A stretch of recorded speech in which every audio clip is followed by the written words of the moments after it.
Even in FPL, people sometimes just like to do a good old B-rush.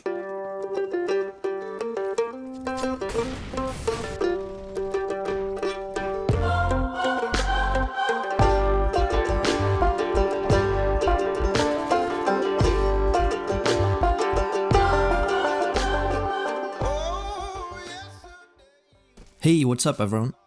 In this video I'll show you a few tips and tricks that I picked up from watching S1mple's POV during his matches in FPL on Dust 2. Of course, by watching this video you won't be able to aim and flick the same way as S1mple does.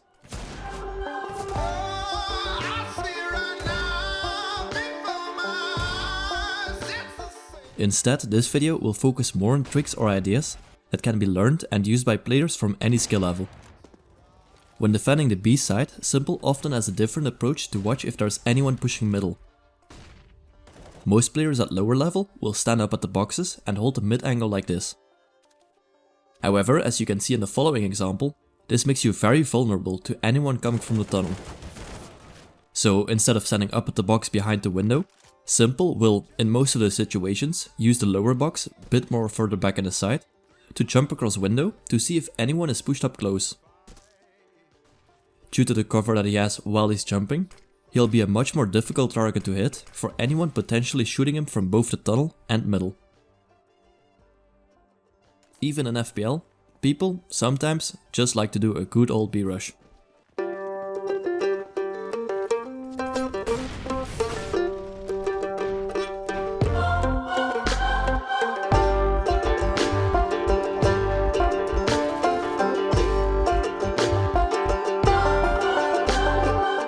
Most of the times that a B push comes in, S1mple uses these two easy flashes to help his B defender deal with the rush.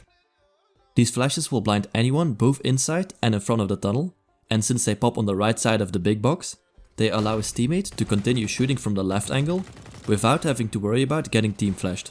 A simple and effective way of dealing with a B rush, I think.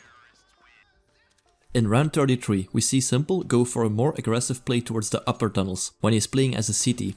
After molotoving behind the boxes and making sure that nobody is on the right side, he slowly pushes up with his AWP. After slowly creeping up in the tunnel, Red Star, who was holding this tight angle to catch off any pushes, decides to throw the default B smoke to perhaps try and make a play.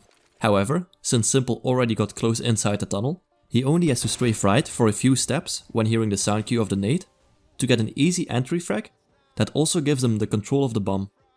I think there were a few reasons why this was a good and calculated move of aggression. First of all, he made sure to minimize the possible angles that attackers could be holding from by using this Molotov on the right side. And second, I think this is a play that could work out quite regularly, especially with an AWP, since this angle is used rather often by Ts to throw the default B smoke, leaving them exposed for at least a short period of time.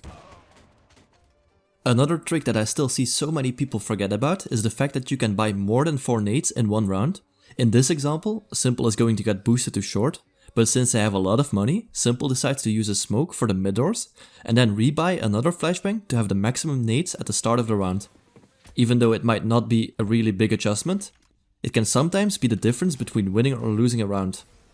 This trick is not only used for Dust 2 by the way, it can also be used on maps like Mirage and Overpass. Round 30 and S1mple is alone along with the AWP. Since he gets flashed off the angle and has to retreat immediately, he uses this flashbang to fall back to car safely. In some of the rounds, players might try and rush the defender that is falling back to side, and that's where this flashbang comes in handy, blinding anyone that would be pushing up aggressively. The lineup is very easy, just make sure it bounces back on the right side of the sign, and the flashbang will pop somewhere behind you, and give you a bit more time to get into a better position. In round 35, S1mple and his team try to get to the A bomb site from short, and he shows us a very interesting and useful smoke that lands towards the long.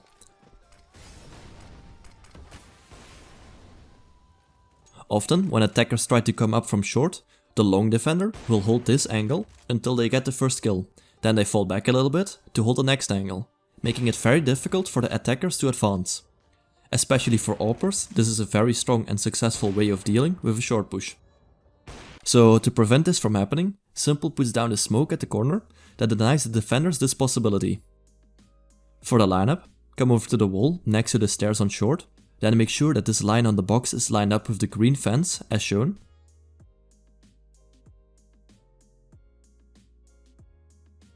Then run and release with a jump throw when the crosshair hits the top of this wall. The smoke bounces back and onto the side before landing at the corner towards long. To finish off this video, we have another good set of utility from short. First, he smokes off CT like this, and then follows it up with a Molotov for goose. The smoke lands deep towards the CT exit to make it more difficult for the rotation to come from spawn. And the Molotov is an easy way of making sure that nobody is hiding in the goose corner.